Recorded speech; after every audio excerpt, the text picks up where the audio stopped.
Her name is Tenmo. She's the elephant just here, facing you guys, facing the gift shop. She is 23 years old, and her name means watermelon in Thai. Back in Bangkok, Tenmo was a street elephant when she was younger. She was expected to walk around with her owners, earning a living that way, earning money for her owners by interacting with humans, making them laugh, and all that kind of jazz. In this behaviour, she's developed a vast variety of different kinds of behaviours that are quite unique, even amongst elephants. So this comes in with different forms, such as sounds. So she makes off these little chirps and squeaks and snorts. They do often sound like a kind of a brook, and that's her way of communicating. That was her way of earning a reward, and thus would earn money for her owners. She's a very cheeky individual who loves to play around at the best of times, especially when we are asking something of her.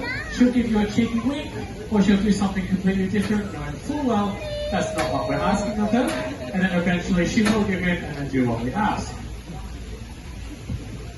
Another elephant that's under the stilt house, she's playing with a haynat. That is Pak Boon. She is the matriarch of our little herd. She's 29 years old, and her name means morning glory flower in Thai. Similar to Tenmo, she came from Thailand, but not a street elephant. Pak Boon was a ride elephant. She was expected to take paying guests on her back, parade them around and earn a living that way. However, unlike Tenmo, who likes to play around, Pak Boon is all business. And she rubbed against the grain, again with her former owners, and reacted to any sort of mistreatment aimed at her, and was thus passed from camp to camp, never really settling in.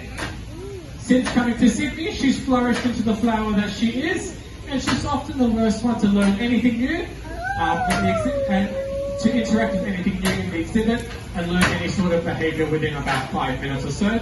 She's very determined in that way. Often she'll go up to whatever we've put in the exhibit first, interact with it, and then Tenmo will come along kind of like, what are you doing?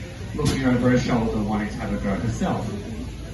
So as you can see, guys, elephants are one of the most unique animals on the planet.